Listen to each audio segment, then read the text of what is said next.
Part 1. The dead-remembered ambassador Lyra Chun stood before the massive window of the United Earth Council chamber, watching the slow rotation of Earth below.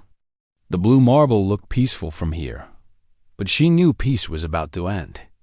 In her hand, she held a data tablet with news that would change everything. 200 years had passed since humanity first reached out to the stars. In that time, humans had grown from a small species barely surviving on Mars to a respectable power in the Galactic Concord. They were not the strongest. They were not the oldest.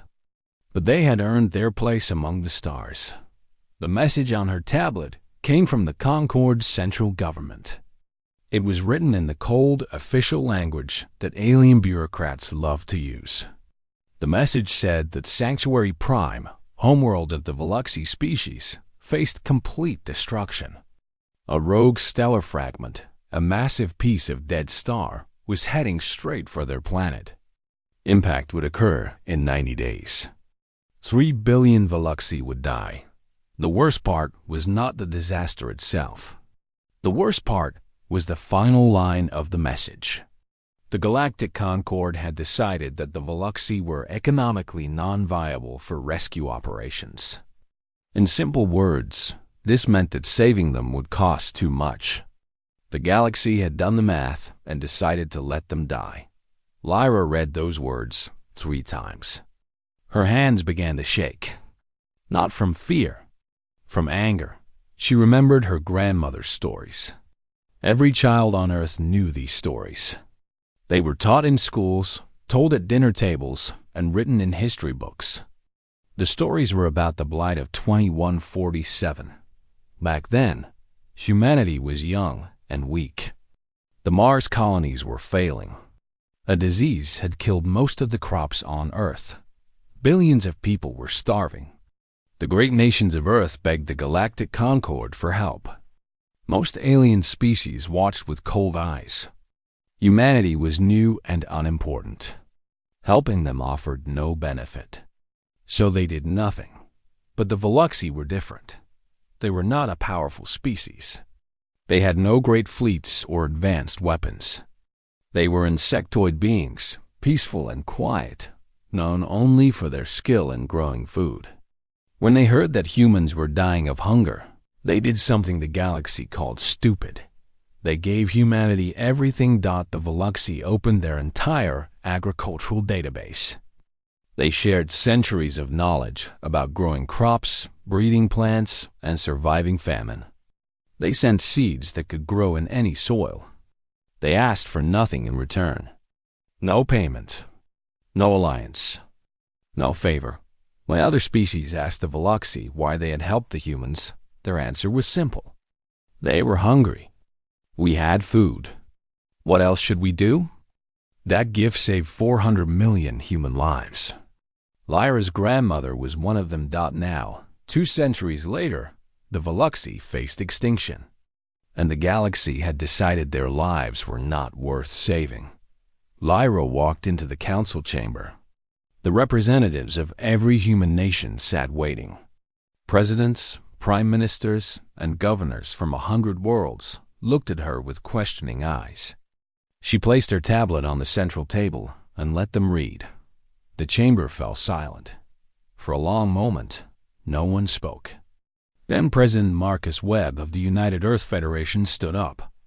He was a tall man with gray hair and tired eyes. He had led humanity through 2 wars and countless crises. His voice was calm when he spoke. How many ships would we need to evacuate them? Evacuation is impossible, sir, Lyra said. 3 billion Veluxy. We don't have enough ships. No one does. Then what can we do?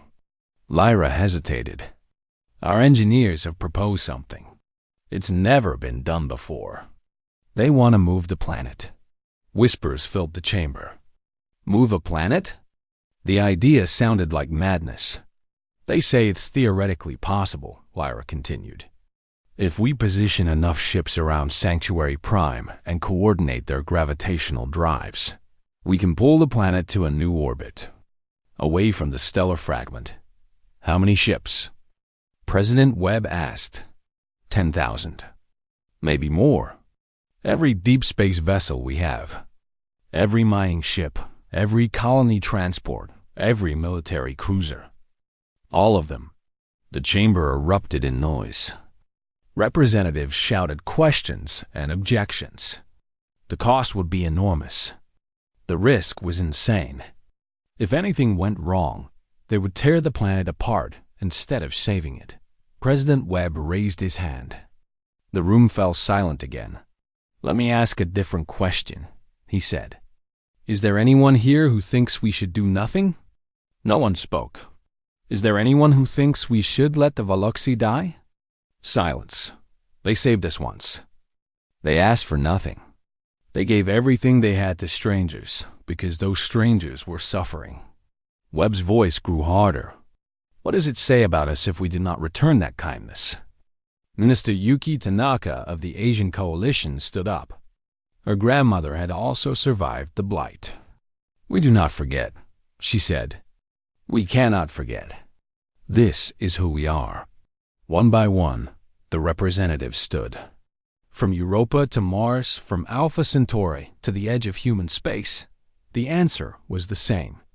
There was no debate. There was no vote needed. Humanity would save the Veluxi or die trying. President Webb activated the emergency communication system. His voice would reach every human ship, every colony, every station in the galaxy. "This is President Webb of the United Earth Federation. 200 years ago, when our people were dying, the Veluxi saved us. They asked for nothing. They expected nothing. They simply helped because it was right. Now they face extinction. The galaxy has abandoned them. But humanity will not." He paused, and when he spoke again, his voice was iron. "I am activating the contingency protocol. All military vessels are to proceed to Sanctuary Prime immediately. All civilian ships capable of deep space travel are requested to volunteer. Mining corporations, transport companies, private vessels, we need everyone. The Veluxi are calling in a debt they never asked for. And humanity always pays what it owes." Across human space, the message spread like fire. Ships changed course. Factories increased production. Soldiers who had never met a Veluxi volunteered by the thousands. On Earth, on Mars, on 100 colony worlds, humans looked up at the stars and made the same decision. The Veluxi had been kind to them once. Just once. And humanity had never forgotten. Now the galaxy would learn what that memory meant. In her office, Lyra Chun watched the first fleet depart. Hundreds of ships, then thousands, all heading toward a planet of insect-like beings they had never met. She thought of her grandmother, who had lived because of Veluxi seeds. She thought of the children who would grow up on Sanctuary Prime if they succeeded. And she smiled. This was humanity at its finest. Not conquering, not destroying, but remembering kindness and repaying it 1,000 times over. The galaxy was about to learn a lesson it would never forget. Part 2. The galaxy watches the Galactic Concord had existed for 50,000 years. In that time, its members had seen countless species rise and fall. They had watched empires crumble and civilizations vanish into dust. They believed they understood how the universe worked. Power, resources, and survival. These were the only things that mattered. Then they watched humanity mobilize for the Veluxi. And nothing made sense anymore. High Analyst Vorn of the Thyron Collective sat in his calculation chamber, surrounded by floating numbers and probability matrices. The Thyron were beings of pure logic. They had no emotions, no feelings, only endless calculation. For 3 days, Vorn had been trying to understand what the humans were doing. For 3 days, he had failed. "The resource expenditure is irrational," he said to his assistant. "The humans are committing 93% of their deep space fleet. They are emptying their mining operations. Their economy will suffer for decades. Perhaps they expect payment from the Veluxi, his assistant suggested. The Veluxi have nothing to offer. Their technology is inferior. Their resources are minimal. Their strategic value is zero. Vorn's many eyes blinked in confusion. There is no logical reason for this action. Then why are they doing it? Vorn had no answer. Across the galaxy, other species asked the same question. The Myra, ancient beings who had watched the birth of stars, observed the human fleet with growing interest. The Orentian traders calculated the cost of the operation and found it absurd. The Dominion of Krath, the most powerful military force in the galaxy, tracked every ship with cold attention. Meanwhile, the human fleet grew larger every day. Commander Zara Okonkwo stood on the bridge of the battleship Dawn's Promise, watching her tactical display fill with friendly signals. She had served in the Earth Navy for 20 years. She had fought pirates, defended colonies, and faced death more times than she could count. But she had never seen anything like this. "Commander, we have 300 more ships joining the formation," her sensor officer reported. Civilian vessels, mining ships from the belt, transport freighters from the outer colonies. Any military ships? The 3rd Fleet from Mars, the 7th from Europa, and... The officer paused, checking his readings. "Commander, the home fleet is coming." Zara felt her heart skip. The home fleet never left Earth orbit. They were the last line of defense for humanity's birthplace. If they were coming, it meant humanity was holding nothing back. "How many ships total?" she asked. "Current count is 8,400. More arriving every hour. 8,000 ships. Soon it would be 10,000. All heading toward a planet of insect beings that most humans had never seen." Zara thought about her grandmother. The old woman had died 5 years ago, but her stories lived on. She had been a child during the Blight, watching her parents slowly starve. Then the Veluxi seeds came. Her mother planted them in dead soil, and somehow they grew. That food kept them alive long enough for help to arrive. "I never met a Veluxi," her grandmother had told her. "But every day I lived after that, I lived because of them. Don't ever forget that, Zara. Don't ever forget kindness."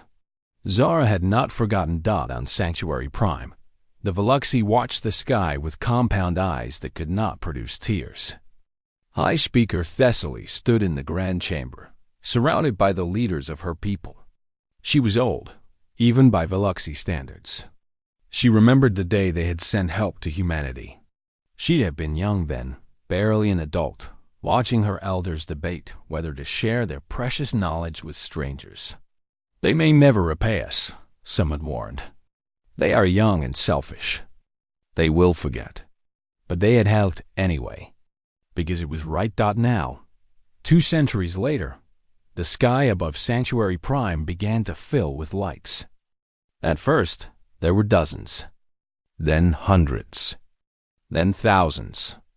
Human ships arriving from across the galaxy, forming a protective shell around the doomed world. High Speaker, one of her advisors, said, "The human ambassador has arrived. She wishes to speak with you." Ambassador Chun walked into the Grand Chamber with steady steps. She bowed low before the High Speaker, showing respect in the human way. When she rose, her eyes were bright. "High Speaker Thessaly," she said, "I bring greetings from the United Earth Federation." "Ambassador Chun." The High Speaker's voice was soft and clicking, like wind through dry leaves. "We have watched your ships arrive. We do not understand. The Concord has declared us not worth saving. Why have you come?" Chun smiled. It was a warm smile, full of emotion that most alien species could not read. 200 years ago, she said, my people were dying. We reached out to the galaxy for help. Most species turned away, but you did not. You gave us seeds. You gave us knowledge. You gave us life. And you asked for nothing in return. "We remember," Thessaly said. "It was a small gift. It was not small to us. 400 million people lived because of what you gave. Generations were born because you chose to be kind." Chun stepped forward. "High Speaker, we have come to repay that kindness. We will not let your world die. We will move heaven and earth to save you, literally." Thessaly's antennae trembled. In Veluxi body language, this meant deep emotion. "The stellar fragment cannot be stopped," she said. "Our scientists have confirmed this. Then we will move your planet out of its path." For a long moment, Thessaly was silent. Move a planet. The idea was beyond anything her people had imagined. It was the kind of thing gods did, not mortals. "Is such a thing possible?" she asked. "Our engineers believe so. It has never been done before. It will push our technology to its limits. We may fail." Chun's voice grew firm. "But we will try. Because you were kind to us once. We don't forget." Outside the Grand Chamber, human ships continued to arrive. 10,000 vessels would soon surround Sanctuary Prime. Engineers were already calculating trajectories and gravitational forces. The impossible operation was beginning. In the Galactic Concord's capital, the elder species watched with growing unease. The humans were not behaving like any species they had known. They were spending resources without calculation. They were taking risks without benefit. They were acting on something the Concord had no word for. The closest translation was debt of the heart, but that made no sense to beings who measured everything in profit and loss. On the bridge of Dawn's Promise, Commander Okonkwo received her orders. She was to lead the Vanguard formation, the ships that would begin the gravitational manipulation. "All hands," she announced. "This is the commander. We have 90 days to do something that has never been done before. We will work harder than we have ever worked. We will push our ships beyond their limits. Some of us may not survive. But when we are finished, 3 billion innocent beings will live because we chose to be as kind as they once were to us." She paused, feeling the weight of history on her shoulders. "The Veluxi gave us seeds when we had nothing. Today, we give them a future. Let's make our ancestors proud." The fleet began to move into position. The greatest engineering project in galactic history was about to begin, and the galaxy watched, unable to look away. Part 3. The Weight of Kindness. The operation began on day 1. 10,000 human ships spread across the sky of Sanctuary Prime like a net of stars. Engineers worked without sleep, calculating the exact positions needed to create a gravitational web around the planet. The math was complex beyond imagination. One mistake could tear the world apart. Commander Okonkwo watched her crew work with fierce determination. They had divided the fleet into sections, each responsible for a part of the web. Every ship had to fire its gravitational drive at exactly the right moment, with exactly the right power. If even one ship failed, the entire operation could collapse. "Status report," she ordered. "Web construction at 12%, Commander. All ships reporting nominal power output, 12%. They had 88 more days and 88% more work to do." Okonkwo allowed herself a small moment of hope. Maybe they could actually do this. Then the message came from Earth. "Commander, we have incoming transmission from Fleet Command. Priority Alpha." Priority Alpha meant emergency. Okonkwo felt her stomach tighten. "Put it through." Admiral Webb's face appeared on screen. He looked older than he had just days ago. The weight of leadership was crushing him. "Commander Okonkwo, I have difficult news. The Dominion of Krath has begun moving their war fleet toward our border. They see our forces committed here, and they smell blood." Okonkwo's hands gripped her chair. The Krath were the most feared military power in the galaxy. They conquered worlds for profit and killed without mercy. If they attacked while the fleet was at Sanctuary Prime, humanity's colonies would be defenseless. What are our orders, Admiral? Continue the mission. We will not abandon the Veluxi. But, sir, our people will do what they have always done. They will fight. They will hold. And they will buy you the time you need to finish this. Webb's voice was steady, but Okonkwo could see the pain in his eyes. The Krath have given us an ultimatum.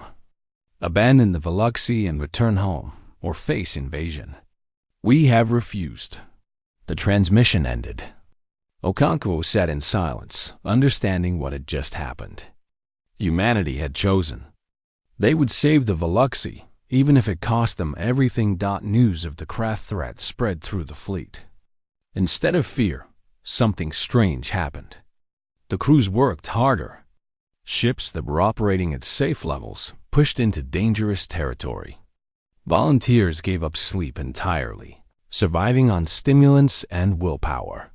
A young engineer named David Park worked in the engine room of the cruiser Starlight.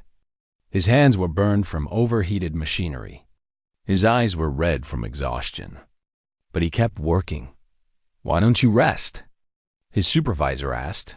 David looked up with hollow eyes. "My great-grandfather survived the Blight. He always told me that we owe the Veluxi everything. That someday we would have to repay them."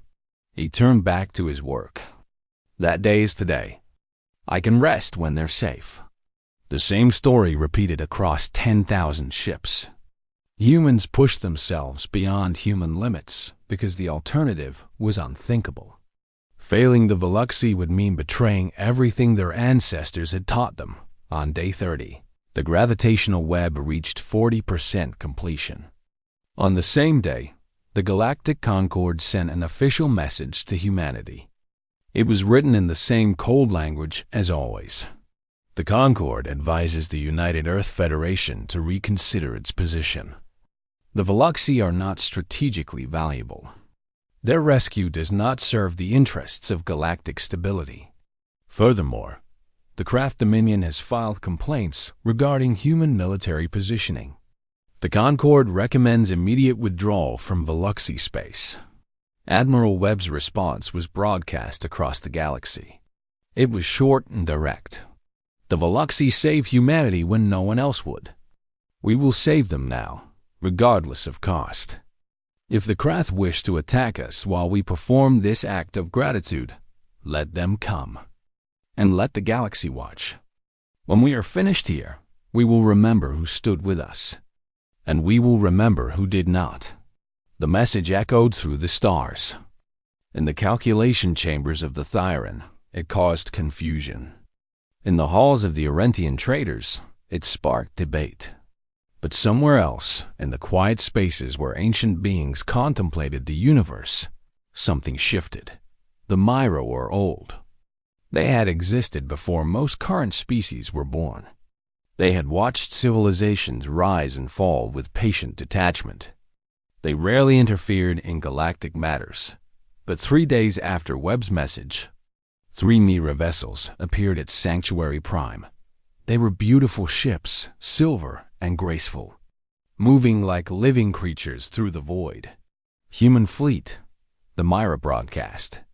"We have come to assist." Commander Okonkwo stared at her screen in disbelief. "Myra Command, please confirm. You are here to help us? We have watched your species for 200 years. We did not understand you. We still do not understand you. But we recognize something in what you are doing here. Something we thought was lost from the universe long ago." The Myra voice was like music.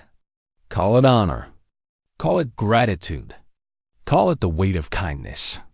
Whatever its name, we wish to support it." The Myra ships took position in the web.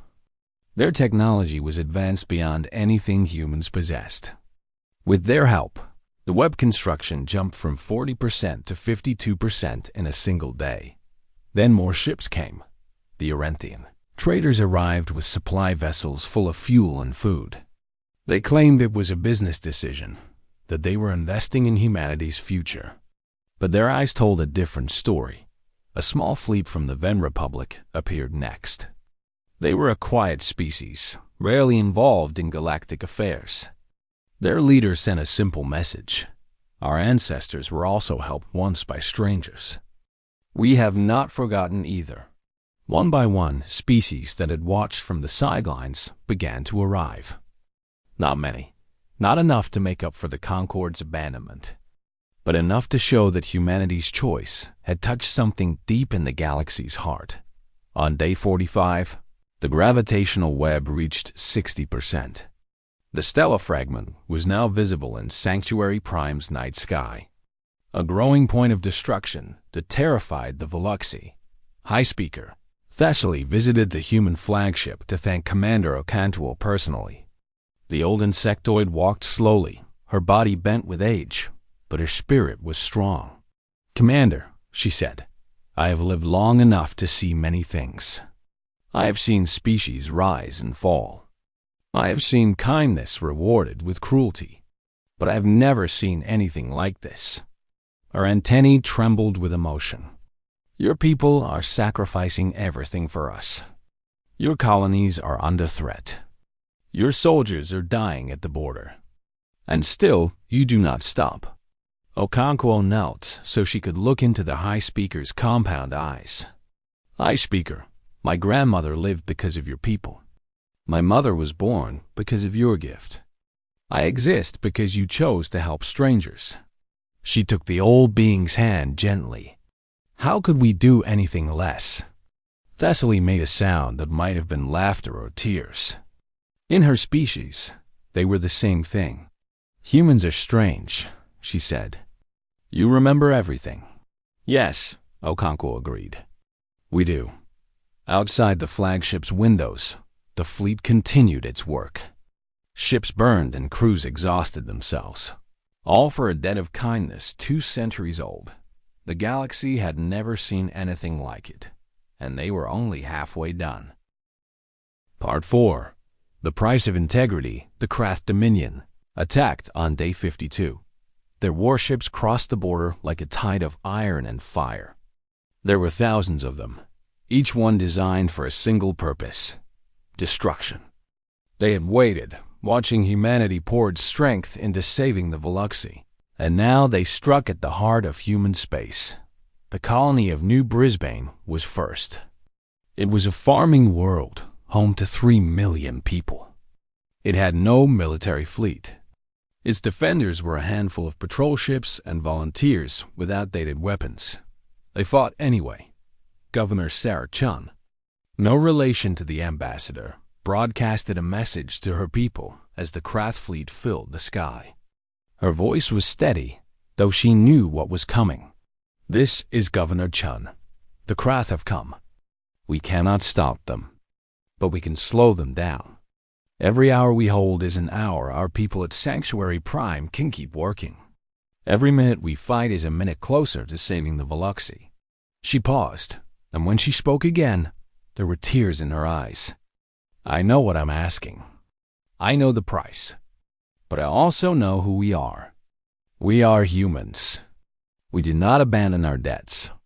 We do not forget kindness. And we do not surrender." New Brisbane held for 6 hours. 6 hours of desperate fighting, of civilians taking up weapons beside soldiers, of children being loaded onto escape pods while their parents stayed behind. When the colony finally fell, the Krath found a message written in the ashes of the governor's mansion. "You can burn our homes. You can take our lives. But you cannot take what we are fighting for. The Veluxi will live, and humanity will remember." At Sanctuary Prime, Commander Okonkwo received word of New Brisbane's fall. She was standing on the bridge, watching the gravitational web reach 70% completion. When the report came through, she closed her eyes and breathed slowly. "Commander?"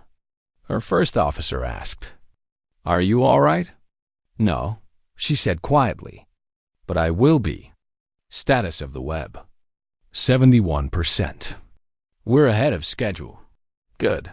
Let's make their sacrifice mean something. But the news from home kept getting worse. Colony after colony fell to the Krath advance. Humanity's skeleton defense force fought with everything they had, but they were outnumbered 10 to 1. Each world that fell sent the same message. Keep going. Don't come back for us. Finish what you started. The most painful moment came on day 63.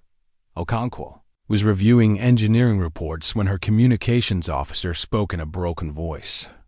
"Commander, we've lost contact with Meridian Colony." Meridian. Okonkwo's home. The place where she was born, where her family still lived, where her mother tended a garden planted with seeds that came from Veluxe stock 200 years ago. "Any survivors?" she asked. "Unknown. The Krath are jamming all communications from that sector." Okonkwo stood very still.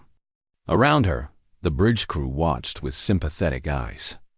They all knew what Meridian meant to her. They all expected her to grieve, to rage, to demand revenge. Instead, she straightened her uniform and turned back to her station. "Current web status?" 78%, Commander. Time until completion? 22 days at current rate. Let's make it 20. Her voice was iron. "All sections, increase power output by 5%. I want that web finished before another colony falls."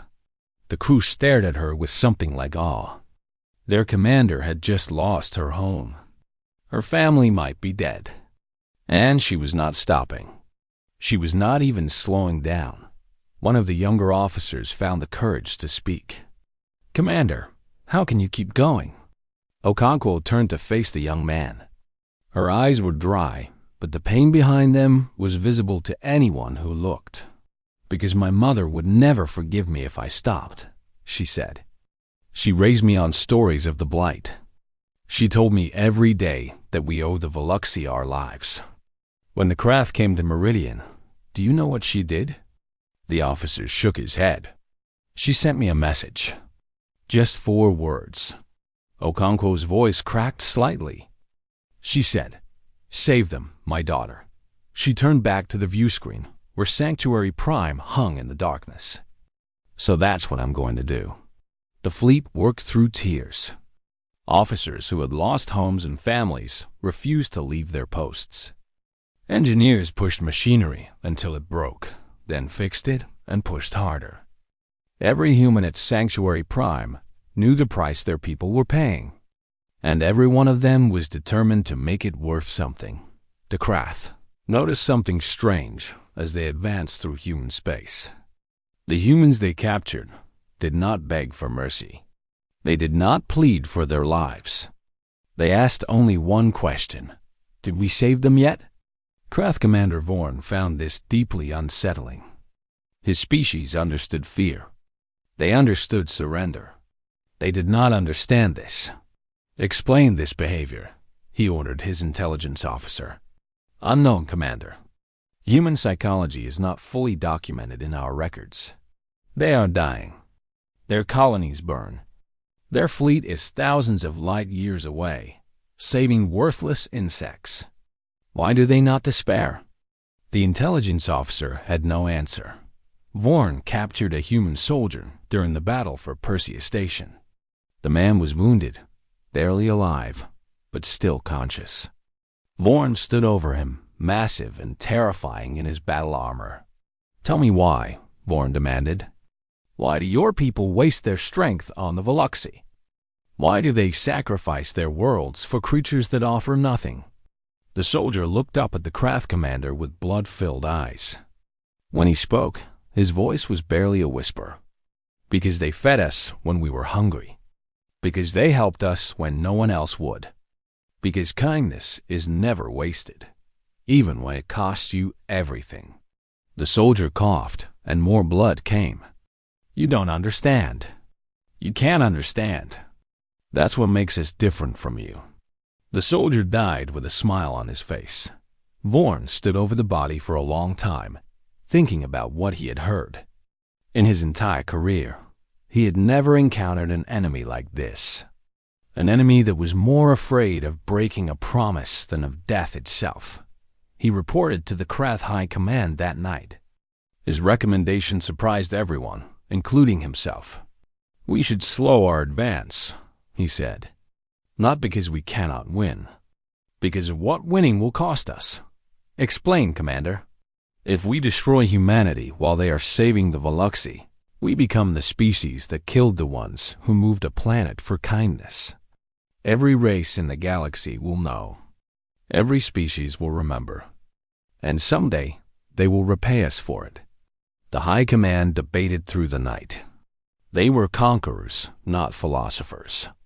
But even they could see the truth in Vorn's words. At Sanctuary Prime, the gravitational web reached 90% on day 85. The stellar fragment was now a burning monster in the sky, close enough to see its jagged surface. The Veluxi had stopped looking up. The sight was too terrifying, but the humans kept looking. They looked at the fragment, then at their engineering displays, then at each other. They were almost there. Almost. Commander Okonkwo stood on her bridge, exhausted beyond words, sustained only by will and duty. Around her, the fleet prepared for the final push. "All hands," she announced. "This is the commander. We have 5 days to finish. 5 days to keep a promise our ancestors made 200 years ago. 5 days to show the galaxy what humanity truly is." She thought of her mother. She thought of Meridian. She thought of all the colonies that had burned so they could be here. Let's finish this. The final countdown had begun. Part 5. The Shattered Calculation, Day 89. The stellar fragment filled the sky of Sanctuary Prime like an angry god. Its surface burned with the heat of a dying star. In 12 hours, it would strike the planet and end 3 billion lives. The gravitational web was at 94%. Commander Okonkwo stood on her bridge, watching numbers scroll across her screen. 6%. They needed 6 more percent. 12 hours was not enough time. Engineering. Status report. All ships at maximum output, Commander. We've burned through our safety margins. Some vessels are reporting critical failures. We can't push any harder. Okonkwo closed their eyes. After everything, after all the sacrifice, they were going to fail. 6% short. The math did not lie. Then a voice came through her communication system. It was Admiral Webb, broadcasting from Earth. "Commander Okonkwo, I have authorization from the United Earth Council. You may issue the final protocol." Okonkwo's heart stopped. The final protocol was something no commander wanted to use. It meant asking ships to push beyond critical limits. It meant asking crews to die for extra power. It meant sacrificing everything for the mission. "Admiral, the cost." "I know the cost, Commander. So does every captain in your fleet. We've already received 10,000 volunteers. 10,000. More than half the fleet. 10,000 ships willing to burn out their engines, break their hulls, and die in the void so the Veluxi could live." Okonkwo's voice shook when she spoke. "Open a channel to all ships." "Channel open, Commander." "This is Commander Okonkwo. You know our situation. We are 6% short. 12 hours left. The final protocol has been authorized." She paused, struggling to control her emotions. "I will not order anyone to do this. I am asking you to give everything you have. Not for glory, not for reward, but because 200 years ago, the Veluxi were kind to us. Because kindness matters. Because who we are matters more than whether we live or die."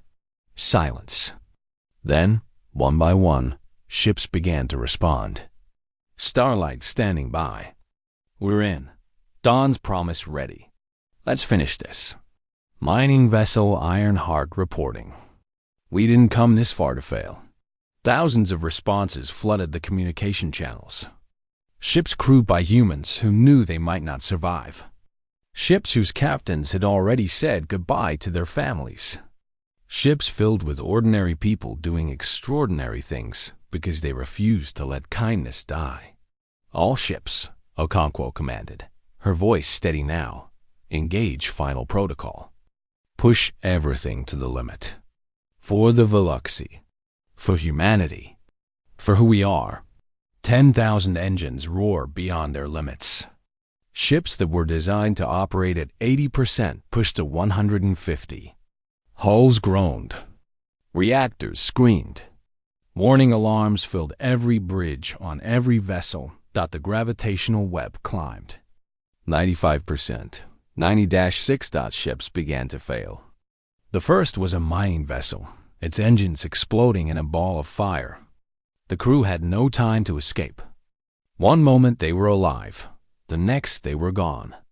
But before they died, their captain sent one final message. We made it to 96. Someone else get us to 97. More ships followed. Cruisers broke apart. Transports collapsed. Each death added a fraction of a percent to the web. Each sacrifice brought Sanctuary Prime closer to safety. 97%. 90-8 on the planet below. The Veluxy watched the sky with terror. They could see the stellar fragment now, a mountain of fire falling toward them. They could also see the human ships, burning like candles against the darkness. Dying to save them. High Speaker Thessaly stood in the grand chamber, surrounded by her people. They waited in silence. There was nothing else they could do. 99%. Commander Okonkwo looked at her ship's status. The Dawn's promise was failing. Her engines were at critical. Her hull was cracking. She had maybe minutes before the vessel came apart. All hands, abandon ship, she ordered. Get to the escape pods. Commander, what about you? Someone needs to maintain the gravitational lock. Go. That's an order. Her crew hesitated. Then, one by one, they left. The first officer was last. He stood at the door, looking at his commander with tears in his eyes. It has been an honor, Commander. The honor was mine. Now go. He left. Okonkwo was alone on the bridge. She watched her display, watched the web climb toward 100%, watched her ship die around her dot. She thought of her mother, of Meridian, of all the people who had sacrificed everything so she could be here, in this moment, finishing what they started. For you, Mom, she whispered. For all of you. The gravitational web reached 100%. 10,000 ships fired as one. The combined force of their gravitational drives pulled at Sanctuary Prime, pulling it sideways, pulling it out of the path of destruction. The planet groaned.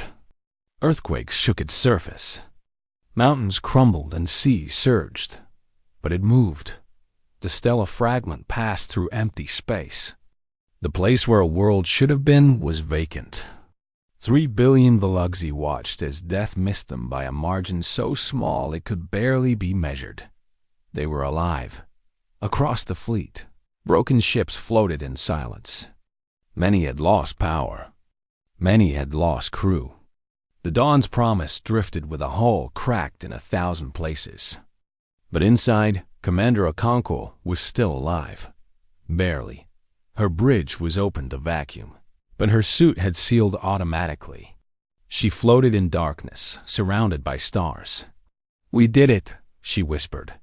We actually did it. Emergency beacons began to flash across the fleet. Rescue ships moved between the wreckage, pulling survivors from dying vessels. The cost was terrible. Hundreds of ships destroyed.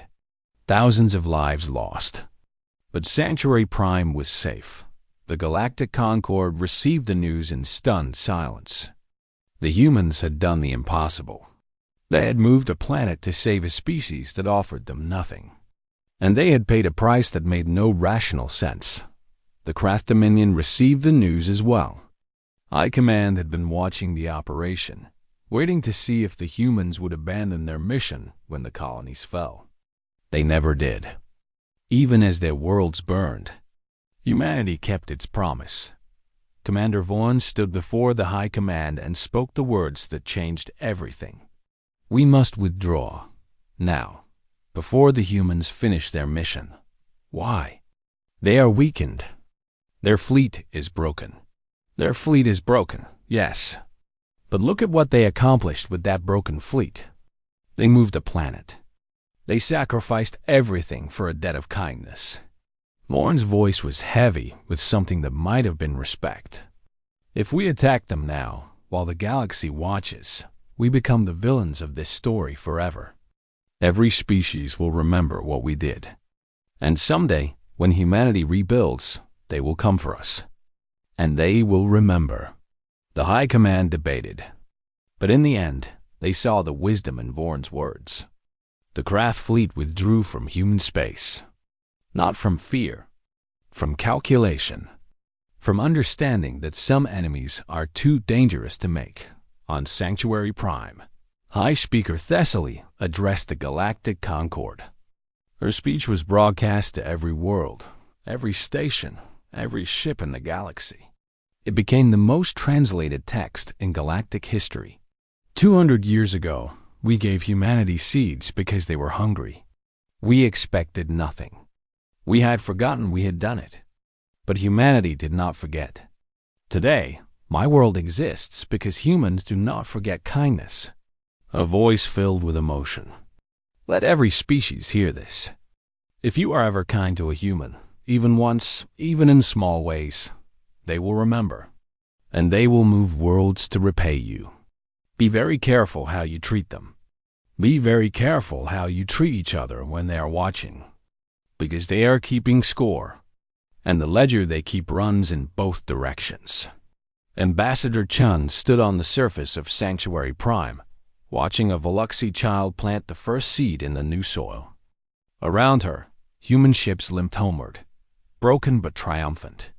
She thought of all the colonies that had fallen, all the people who had died, all the sacrifices that had been made. She thought of Commander Okonkwo, who had survived against all odds and was now resting in a medical bay. She thought of the crews who had pushed their ships to destruction so strangers could live. She thought of her own grandmother, who had eaten Veluxy grain as a child and grown up to tell the story to her children. The galaxy had learned something today, something they would never forget. Humanity never let a favor slide. Their memory was long, their gratitude was fierce, and their determination could shatter worlds. The Veluxy child looked up at Ambassador Chen with compound eyes that sparkled in the light of a new sun. Will the humans come back? The child asked. Chun smiled and knelt beside the little one. If you ever need us, she said, we will come. That's a promise. And humans always kept their promises. Always.